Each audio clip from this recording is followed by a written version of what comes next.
I'm going to throw this clip in the beginning. This is the old Pormping Tower. This is what they've done to it.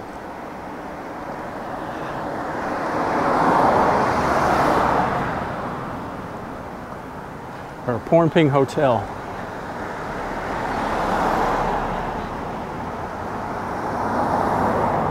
All right, now on with the video. Hey, well, welcome to the channel. It's Sunday. It's about 11 o'clock in the morning here. And as most of you know, yesterday we had major flooding up here in Chiang Mai. You know, my video didn't show half of the damage and the flooding that actually happened in the villages and things, villages south of here, and some even around where I live flooded out pretty bad. They had, you know, 2-3 feet of water, and it was pretty nasty. But today I thought I'd come up and walk around the Ping River. I thought I'd start out at the Iron Bridge and walk up to the north a little bit and show you the water levels here around the Ping. It's pretty high, and I'll turn the camera around so you can see. It's and the water's running pretty swift right now. A lot of debris coming down the river that's been washed away from upriver. But everybody's getting back to normal. You know, a lot of movement in the city and stuff. So, you know, people have to keep living. But anyway, I want to thank everybody that joined the channel. Yesterday was a milestone. I think I had 60 subscribers subscribed to the channel yesterday, and that's the highest it's ever been. And the numbers on the views were just skyrocketing. And I want to thank everybody that's contributed to the channel, left comments, and subscribed, and you know, watched the videos. It really means a lot to me. And I'm not going to talk any further. I'll turn around and let you see this stuff. The water is really high. I just came through the moat, and they've drained around the moat. Now the north side is actually drained completely, and the sides are, you know, they're not as high as what you would think for a day that they had a lot of rain. But there's a lot of debris in the water right now. I'm going to walk over to the other side and let you take a look from the other side. Everybody's out moving around, that's for sure.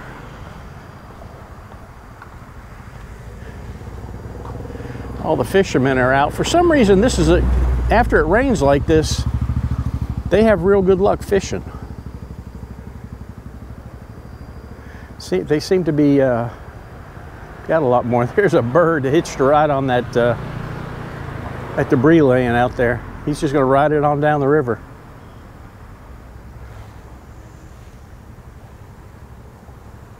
There's a guy out with his spear gun. I don't know if, you know, I imagine they catch a lot more fish when the water's high than it's low, because they're usually out in droves fishing. But anyway, we're going to walk down the bridge, and then we're going to walk that way. And I've got a little story to tell you today. It's an interesting story, and it's different from a lot of the ones that you hear up here.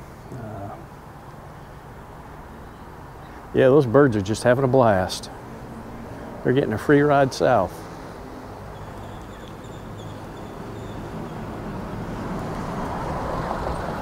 A lot of debris up here too. The story I'm going to tell you, it's about two girls from California, probably in their late 20s, early 30s. And one of them worked at a bar restaurant in California, and the other one worked in the medical field. And back in 2018, they started making plans to tour Southeast Asia. And apparently sometime in February, they left California and caught themselves a flight, packed their backpacks, and headed for a time of, you know, exploring Asia and just getting away from the grind in the United States. As far as I can tell from the story that I read, and I'm going to leave links to the story because the story really never hit Thai media like it normally does. The story that I'm quoting from actually was published in a newspaper in California called the Mountain Democrat, and it was picked up by Coconuts, and then I think the Tiger picked it up, or Tiger, or whatever you call it, the news media. Two news media stations here picked it up, and they were doing their quotes from that particular article, which is a little funny because here, if a foreigner gets arrested, the first thing they do is they march you in front of the press, and they all stand around, point their finger at you, and you know, they may let you put a hat on and cover your face up, but they're going to get that picture. And I don't care if it's spitting on the sidewalk or you know, littering or whatever. If you're a foreigner and you get picked up here, you're gonna be in the media. There's going to be something. And we hadn't seen anything other than I saw a Facebook post that somebody had forwarded that had come from the Thai media that had copied the article from the Mountain Democrat. That's all I could find. I couldn't find anything on it. So I started reading it, and apparently these girls, they were traveling in Cambodia as well. Hello. And they were traveling to Cambodia, and it's unclear. There's two different stories. One story that I heard, that I actually read, was they came to Chiang Mai and they found a bag of money in the middle of the road.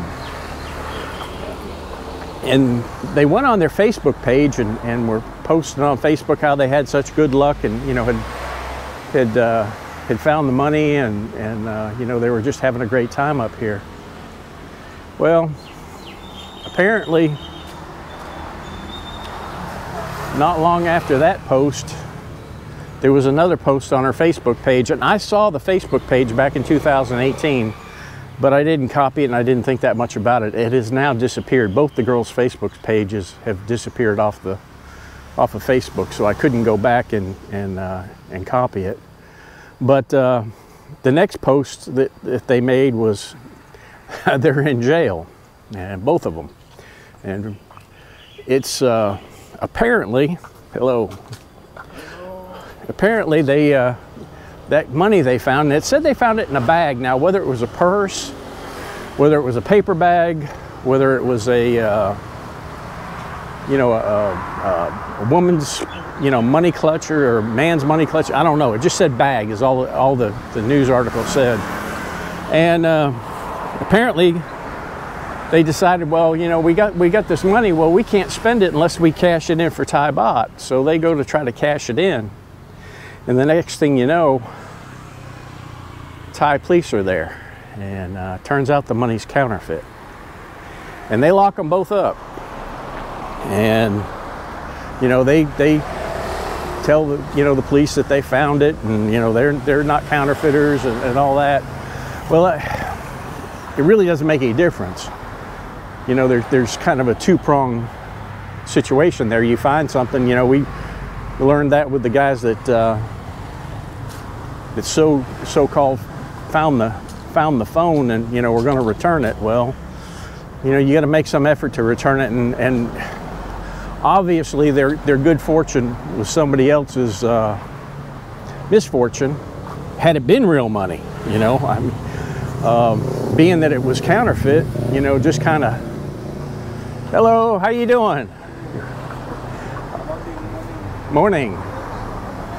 And just, you know, what kind of added to it? Well, according to the article, and I'm basing everything that I'm telling you on this article, because we never heard anything about it up here. Nothing, absolutely nothing. And which is a rarity. I just, I couldn't figure it out. And I asked a few people, and they hadn't heard about it, and nobody knew about it. Well, it turns out that the newspaper article that was published in the Mountain Democrat was from the boyfriend that was still in the United States. And it said in the post from the United States that he had started a GoFundMe page. So back in 2018, I looked for the GoFundMe page, and it was up, and I read it. And it said that they had made bond, and they were stranded here because they couldn't leave because their passports were taken.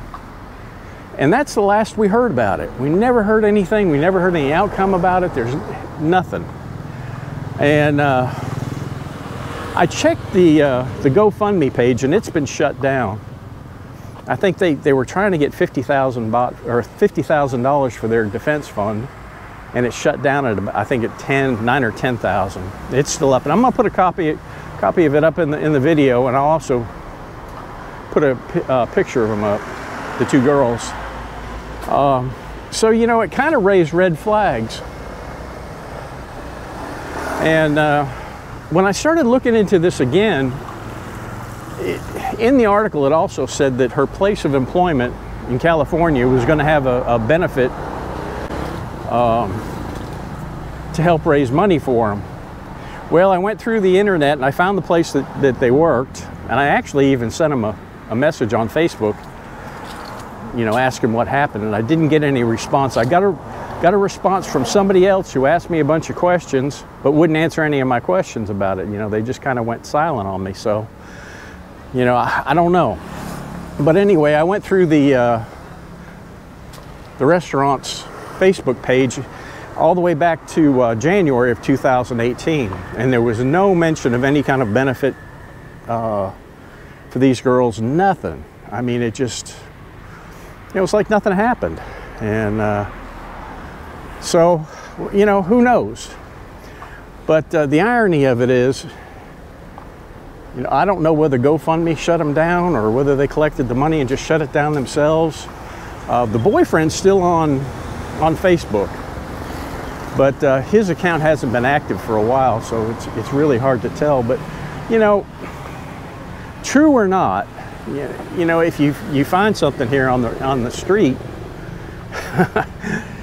the best thing to do is turn it in, because you never know when it's going to bite you in the butt.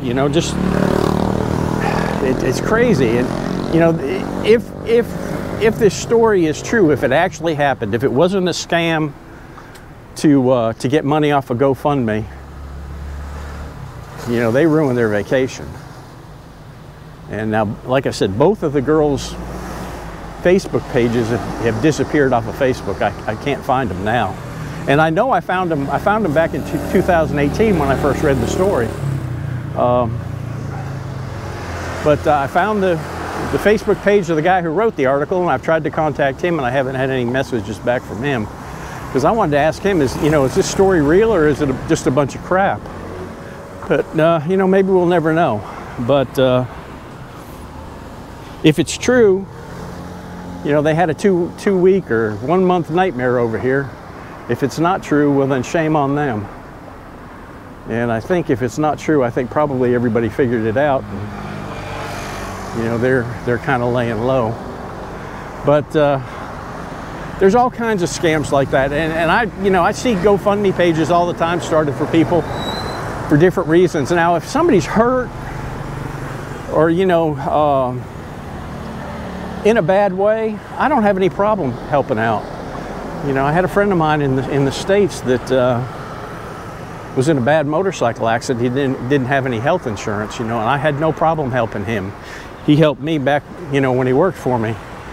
But, these other ones that, I'm in jail, help get me out, you're on your own, buddy. You make a mistake, you got to pay for it yourself. But a lot of people will do it. A lot of people will fork that money out. If you're ever curious, go on to GoFundMe and just type in Thailand and see all the people asking for money. It's really, it just amazes you, for education purposes, to travel, further their travel. Now, maybe they get some, I don't know, but they're not getting any of mine. I work too hard for mine. But these two girls, like I said, I have no idea what the outcome was. I've tried to find out, and I'm still trying to find out. And if I do find out, you know, I'll make a update to this video. But it was really odd for us here in Thailand to read that, you know, up in Chiang Mai, and that be the only information about this instance, and it was coming off of a paper from the US, and that just doesn't happen. Wow, that water's really running hard.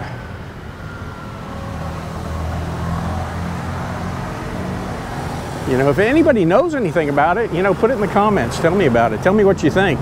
I mean, you think it's a real story, or you think it's a bunch of BS? I don't know. I do know that the boyfriend, shortly before or shortly after, was just about selling everything that he owned on Facebook.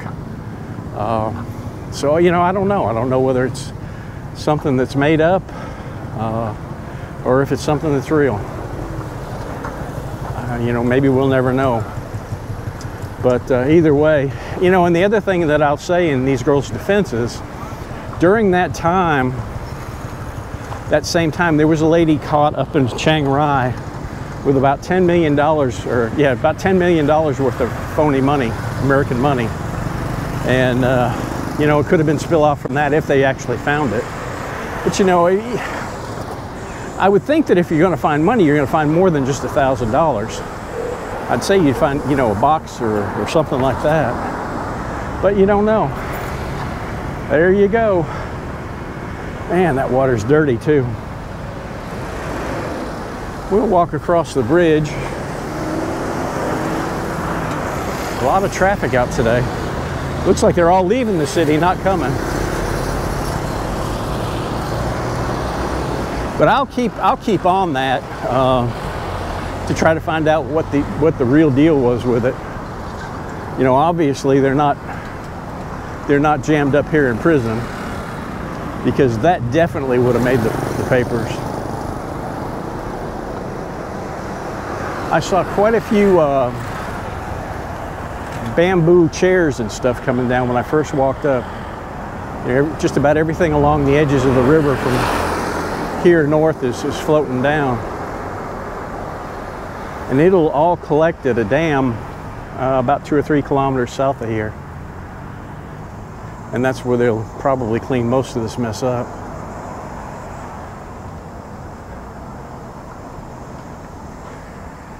I would hate to fall in that water. Gosh. About the only thing you can do is just try to float.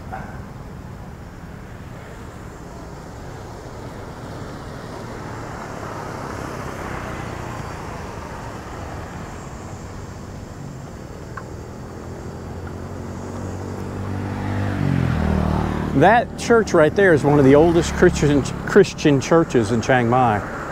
I've seen pictures of it going back into the early 1900s.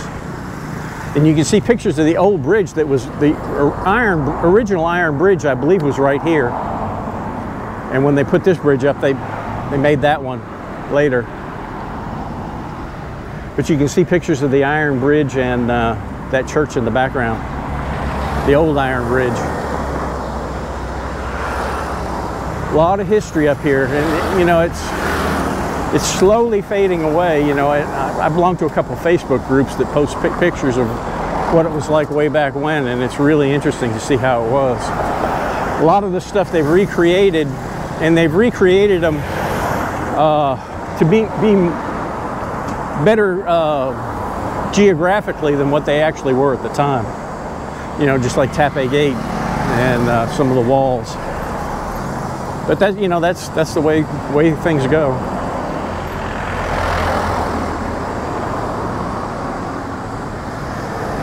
And over here on the left is the governor's mansion.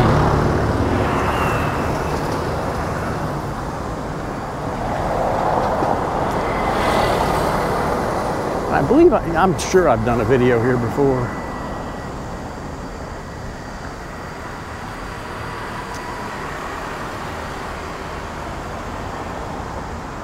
I'll go up to the corner and probably end the video right about there.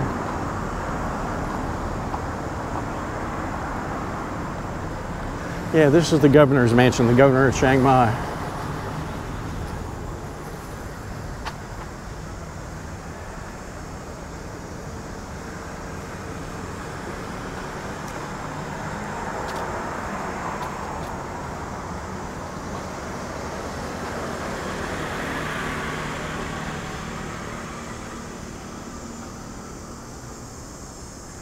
And the king and the queen.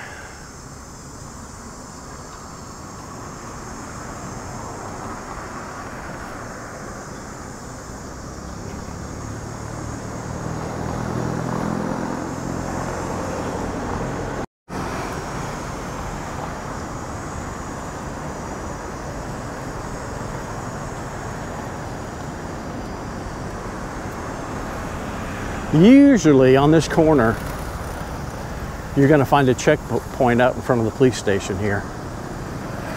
9 times out of 10, they usually do it early in the morning. And they'll catch you right after you turn left on that corner. Because you got no place, really you got no place to go.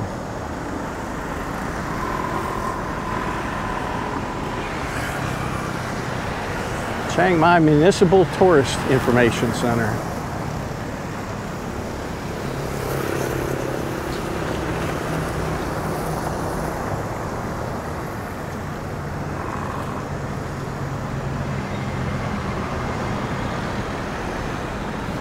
Well, folks, I'm going to end this video here. I hope you enjoyed it, and tell me what you think about, I'm going to call them Frick and Frack. I don't know, I know what their names are, but I'm not going to say their names, and you can read it in the article, which I'm going to leave a link to the article in the comment section so you can read it for yourself. But let me know what you think, and we'll see you on the next video. Bye-bye.